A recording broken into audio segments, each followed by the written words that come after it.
जय हिंद दोस्तों। तमाम शिक्षकों एवं शिक्षिकाएं, भाई बहनों को आदाब सलाम। दोस्तों, आज हम चर्चा कर रहे हैं विशिष्ट शिक्षक, नियोजित शिक्षक और बीपीएससी शिक्षकों के बारे में। और छात्र छात्रा जो बीपीएससी का एग्ज़ाम दिए हैं वो धरना पर जो बैठे हुए हैं उस मामले में चर्चा करेंगे। आप हमारे वीडियो को देखिए और शेयर कीजिए, क्योंकि यह चैनल विशेषकर शिक्षकों का ही चैनल है। इसमें लगभग 90% मैं शिक्षकों का ही समाचार लोड करता हूं और यह चैनल आपका है। आप हमारे इस वीडियो को शेयर कीजिए, सब्सक्राइब कीजिए। जो भाई बहनें सब्सक्राइब नहीं किए हैं वो सब्सक्राइब कीजिए, क्योंकि सोशल मीडिया और इलेक्ट्रॉनिक मीडिया में साफ दिखाई देता है कि कितने लोग आपका न्यूज़ देखे हैं, कितने लोग सब्सक्राइब किए हैं, कितने लोग पास कर दिए हैं। तो शिक्षकों लोग 70% देख करके पास कर देते हैं और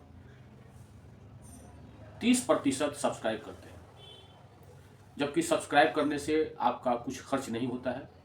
आप सब्सक्राइब कीजिए, क्योंकि हिंदुस्तान का संविधान है जितना सर उतना सर। जितना ज़्यादा सब्सक्राइब कीजिएगा आपका चैनल ये उतना ज़्यादा मजबूत होगा। ये प्रिंट मीडिया नहीं है, ये सोशल मीडिया है। क्योंकि प्रिंट मीडिया में जो है एडवर्टीजमेंट से कुछ आ जाता है और ये चैनल अमेरिका से एफिलिएटेड है। हाँ, तो दोस्तों अब रही मुद्दे की बात। डॉक्टर एस सिद्धार्थ ने शिक्षा विभाग का जितने नियम कानून हैं सबको बिगाड़ दिया। श्री के पाठक शिक्षा विभाग के अपर मुख्य सचिव पहले थे, वो नियम कानून बनाए थे और वो सारा नियम कानून को इन्होंने डॉक्टर एस सिद्धार्थ ने पलट कर रख दिया। अब पलट कर रख दिया तो फिर अपने ही आदेश को अपने ही रद्द करते हैं और अपने ही आदेश को अपने चालू करते हैं। फिर चिट्ठी इशू और फिर उसको रद्द। ये क्या तरीका है? शिक्षकों का जो अधिकार होना चाहिए, शिक्षकों का जो मान मर्यादा होना चाहिए, शिक्षकों का जो माइंड फ्री होना चाहिए, इन्होंने सबको डिस्टर्ब कर दिया। छात्र छात्राओं को भी डिस्टर्ब किया। आज देखिए, आज का खबर आया है, कई जगह से खबर आया है कि ई शिक्षा कोर्स पर अटेंडेंस नहीं बना है। डॉक्टर एस सिद्धार्थ साहब कैसा है आप ला करके रख दिया। और सारा जवाबदेही मास्टर ही साहब पर, गुरु जी ही पर पोटरा ठोकने वाले हैं। आप अपना गलती नहीं देखते हैं।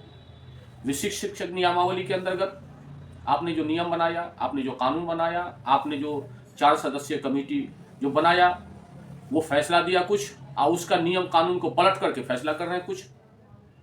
आप एक तरह से बोल रहे थे बीपीएससी शिक्षकों का भी स्थानांतरण होगा, सोशल मीडिया में दौड़ रहा था, और विशिष्ट शिक्षक का जो है नदी पार होगा, शहर में होगा, पहाड़ी इलाका में होगा। ये कहाँ नियम कानून चला गया? आप पर ये सारा जो है कसूर माननीय नीतीश कुमार का है। नीतीश कुमार का गवर्नमेंट लग रहा है कि सुशासन की सरकार हो गई। पता नहीं नीतीश कुमार को भी हो क्या गया। शिक्षा मंत्री सुनील कुमार साहब भी बोलते हैं कुछ, करते हैं कुछ। मतलब इन लोगों की बात का कोई ठिकाना ही नहीं है। इतना गलती कर रहे हैं। मैं कह रहा हूं कि आप ने 1-2 दिन में जो है ज्वाइनिंग लेटर, औपबंधिक joining letter, provisional joining letter issue कीजिएगा। 1 जनवरी से जो है लोग ज्वाइन करेंगे, जबकि जनवरी में 3% या 4% वार्षिक वेतन वृद्धि हो या महंगाई भत्ता हो, ये बढ़ता है। आपने उसको भी हजम कर जाने का कोशिश कर रहे हैं। ये नीतीश सरकार, शिक्षा मंत्री सुनील कुमार और डॉक्टर एस सिद्धार्थ साहब ऐसा कर रहे हैं कि शिक्षकों को नुकसान ही नुकसान हो। मैं कह रहा हूं कि देखिए, मैं बिहार विधानसभा सचिवालय में था, सेवानिवृत्त हो गया, मुझे अनुभव है और मैं अपनी बात दिलेरी से रखता हूं।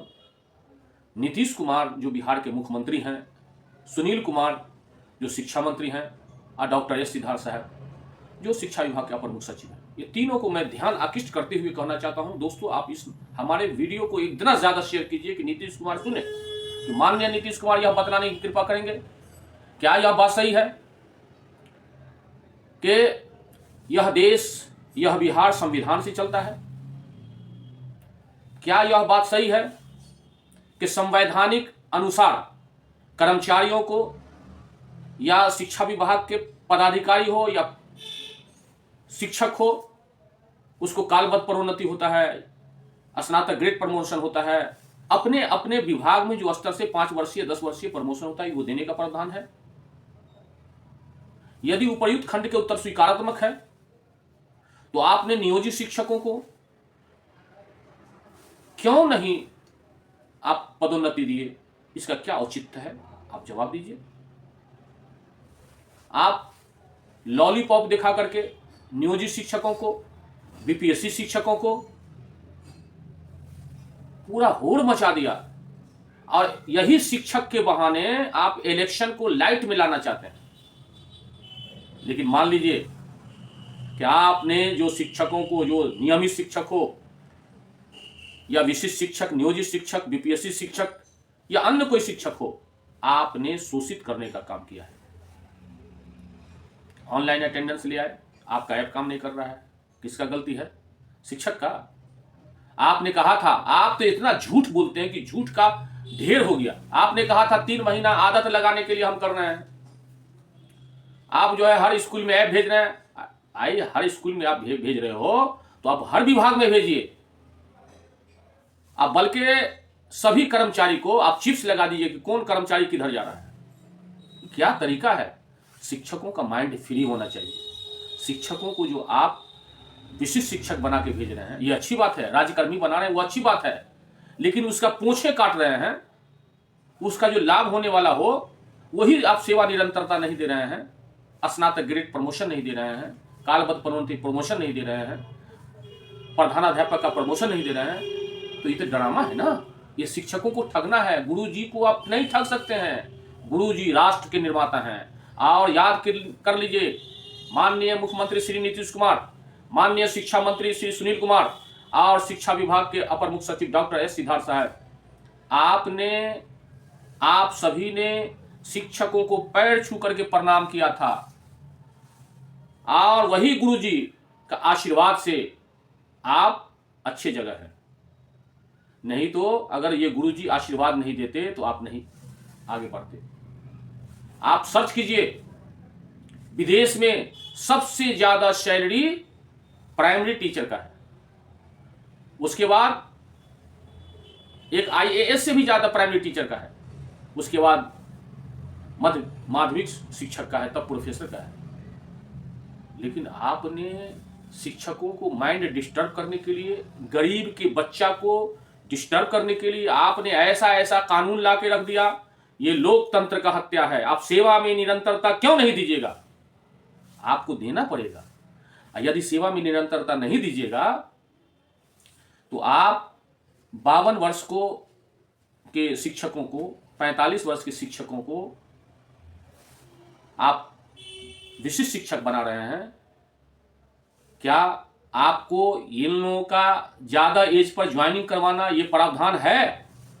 यह प्रावधान विधानसभा, लोकसभा से पास होगा तब प्रावधान है। इसलिए सेवा में निरंतरता आपको देना होगा। ये प्रमोशन होकर चला गया, राजकर्मी बन गया, नियोजित से राजकर्मी बन गया। ये सब अच्छा नहीं है। आप माननीय नीतीश कुमार साहब, आप वकील से मशविरा लीजिए, आप लॉ डिपार्टमेंट से मशविरा लीजिए। आप गलत कर रहे हैं, आप फंस जाइएगा। और ऐसा गलती कीजिएगा तो शिक्षा मंत्री, माननीय मुख्यमंत्री, अगर फाइल पर आपका साइन है, आप भारतीय संविधान का उल्लंघन कर रहे हैं तो आप जेल जा सकते हैं। चूंकि विश्व में सबसे बेहतर, सबसे टॉप 1 ये भारत का संविधान है, और यही संविधान के अंतर्गत हाई कोर्ट और सुप्रीम कोर्ट उसका पालन कर रहा है। ऐसा ना हो कि शिक्षकों को डैमेज करने के फलस्वरूप आप और शिक्षा मंत्री और डॉक्टर एस सिद्धार्थ साहब खुद डैमेज हो जाइएगा। इसलिए संवैधानिक तौर पर आपको 52 वर्ष में विशिष्ट शिक्षक बनाने का प्रावधान नहीं है। यह कोई चैनल नहीं बोलेगा, ये रायन फैमिली चैनल बोल रहा है पूरी जानकारी के साथ। दोस्तों, आप हमारे इस वीडियो को इतना ज्यादा शेयर कीजिए कि माननीय नीतीश कुमार बिहार के मुख्यमंत्री देखे और डॉक्टर एस सिद्धार्थ साहब जो शिक्षा मंत्री के अपर मुख्य सचिव हैं वो ये देखे क्या यह बात सही है कि 40 वर्ष के बाद बिहार सरकार की गवर्नमेंट में एज समाप्त हो जाता है। क्या यह बात सही है कि 40 वर्ष के बाद डायरेक्ट बहाली करना अवैध है। क्या यह बात सही है अगर 40 वर्ष के बाद आप बहाल कर रहे हैं तो अन्य लोगों को भी बहाल करने, अन्य लोगों को भी अप्लाई करने का मौका दीजिए। चूंकि अप्लाई नहीं करेंगे 42, 45, 52 वर्ष का तो हिंदुस्तान की संविधान की धारा 14 का उल्लंघन होगा। यदि 14 का उल्लंघन होगा तो यह बहाली अवैध होगा। इसलिए माननीय नीतीश कुमार साहब बिहार के मुख्यमंत्री के कुर्सी पर बैठे हुए हैं, आप शहंशाह हैं, बादशाह हैं। आपने पूरे बिहार को विकास कर दिया, आपने वो हरा भरा गुलशन बना दिया, महिलाओं का आरक्षण दिया, आपने शिक्षकों का बहाल किया। लेकिन ऐसे ऐसे माने मानसिक तनाव वाले पदाधिकारी को शिक्षा विभाग में भेज देते हैं कि सब दिन रात शिक्षकों का, जो आज चिट्ठी इश्यू करेगा कल उसको रद्द कर देगा, जो आज चिट्ठी इश्यू करेगा परसों रद्द कर देगा। नियम कुछ करते हैं कुछ। इसीलिए थोड़ा आप माननीय नीतीश कुमार साहब, आप बिहार के मुख्यमंत्री हैं, बहुत सौभाग्य है और फिर आप मुख्यमंत्री बनिएगा, कोई रोक नहीं सकता है। लेकिन शिक्षकों का आशीर्वाद लेना होगा, शिक्षकों से गलती मानना होगा। नहीं तो कहा गया है दिल से आह निकाली जाएगी, क्या समझते हो खाली जाएगी। इन लोगों का आह नहीं लीजिए, इन लोगों का आशीर्वाद दीजिए। आप समान काम का समान वेतन दीजिए, ओल्ड पेंशन स्कीम दीजिए, क्योंकि ओल्ड पेंशन बुढ़ापे का एक बहुत बड़ा अस्त्र है। और बीपीएससी शिक्षक शिक्षिकाओं भाई बहने का उसको अपने जिला, अपने गृह प्रखंड में स्थानांतरण कीजिए। और सबसे बड़ी बात है, मुंह देखा वाला बात नहीं होना चाहिए। बीपीएससी शिक्षक शिक्षिकाओं अच्छे संस्था से आए हैं, उस अच्छे संस्थाओं का सम्मान करते हुए, समान काम का समान वेतन देते हुए बीपीएससी शिक्षक शिक्षिकाओं को भी 1,35,000 का वेतन दीजिए, शुरू कर दीजिए।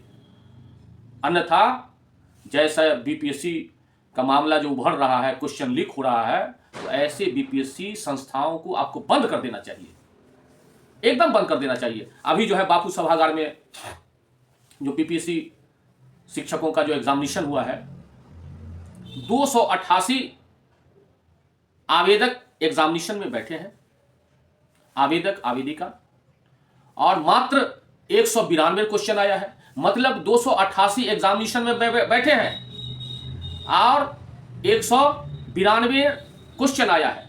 यह क्वेश्चन कहां गया, जवाब दीजिए। आप नया नियम कानून बनाते हुए जो गलती कर रहा है, अगर 288 आवेदक आवेदिका बैठे हैं, 192 सिर्फ क्वेश्चन आया है, गलती करने वाले पदाधिकारी को, गलती करने वाले कर्मचारियों को आप जेल में बंद कीजिए, उसको सजा दीजिए, उसको सस्पेंड कीजिए। क्यों ऐसा गलती हुआ? और नया संविधान विधानसभा से पास करके उन लोगों को, जो बल्कि ऐसे लोगों को तो फांसी दे देना चाहिए। यही विरोध में गर्दनीबाग में, पटना के गर्दनीबाग में लोग बैठे हैं और रोड पर भी, बेली रोड पर भी जो है अनशन में बैठे। आपका पुलिस पदाधिकारी ने उन पर लाठीचार्ज किया। यह लोकतंत्र का हत्या है, बिल्कुल लोकतंत्र का हत्या है। और छात्र छात्राओं को जेल में भेजने का काम कर रहा है, गलत केस में फंसाने का काम कर रहा है। ये सब कहां, ये अन्याय है, ये जुल्म है, ये बहुत ही अन्याय और घोर जुल्म है। दोस्तों, सबसे बड़ी बात है कि एक छात्र रोहित कुमार, इसको भी गलत केस में फंसा करके नीतीश कुमार के पदाधिकारी ने जेल में भेजने का काम किया है। जो पुलिस पदाधिकारी अगर गरीब बाल बच्चे, गरीब छात्र छात्राओं पर लाठीचार्ज किया है, निहत्थे पर, ऐसे पुलिस पदाधिकारी पर कार्रवाई होना चाहिए। कि क्यों का माने सेकुलरिज्म का और क्यों स्वतंत्र का, क्यों मतलब लोकतंत्र का हत्या हो रहा है। ये गलत बात है, ऐसा नहीं होना चाहिए। पुलिस पदाधिकारी पर जो है कार्रवाई होना चाहिए। सबसे बड़ी बात है कि ये नौजवान लोग गरीब हैं और जितने एमएलए, एमपी और आईएएस, आईपीएस के लड़के इस ठंड में मतलब आराम से सोते हैं और गरीब बाल बच्चे, गरीब छात्र छात्राओं उम्मीद के साथ सरकार के नज़दीक अपना मांग मनाने के लिए रोड पर जो है अगर अनशन में जाते हैं तो आप पुलिस पदाधिकारी से लाठीचार्ज करवाते हैं। ये लोहिया के कानून, बाबा भीमराव अंबेडकर के कानून का हत्या है। किसी अनाथ पर, किसी गरीब पर, किसी छात्र छात्राओं पर, निहत्थे पर लाठीचार्ज करना, ऐसे पुलिस पदाधिकारी पर कार्रवाई, सख्त से सख्त कार्रवाई होना चाहिए दोस्तों। और इधर जो है डॉक्टर एस सिद्धार्थ साहब ने, डॉक्टर एस सिद्धार्थ साहब तो ऐसा गलती किया है कि माफ करने वाला नहीं है। ये अपने गोली नहीं चलाते हैं, ये अपने आदेश नहीं देते हैं। डीएम साहब को आदेश दे दिया कैसे करना है। आपने एग्जामिनेशन लिया तो आपको अपना ट्रांसफर पोस्टिंग करना चाहिए। सबसे विचार विमर्श ले रहे हैं। एक बार जो है बीपीएससी शिक्षक शिक्षिकाओं का जो दूर दूर से है, आपको जो है तुरंत जो है गृह जिला कर देना चाहिए। ये सब सुधार की बात है। और विशिष्ट शिक्षक अभी तक 2,52,000 पास किए हैं, अभी तक लॉलीपॉप दिखा रहे हैं। इन लोगों को सभी को सेवा निरंतरता देना अति आवश्यक है, नहीं तो आने वाले दिनों में ये लोग क्षोभ व्यक्त करेंगे। और कुछ ऐसे भी शिक्षक शिक्षिकाओं हैं नियोजित जो विशिष्ट शिक्षक में जाना नहीं चाहते हैं। दोस्तों, आप हमारे इस वीडियो को शेयर कीजिए और कमेंट बॉक्स में आपका जो भी प्रॉब्लम है आप लिखिए। मैं उस बात को ये उठाऊंगा। यह चैनल आपका है। अब मैं आपसे विदा हो रहा हूँ, इजाजत दीजिए। जय हिंद, जय भारत।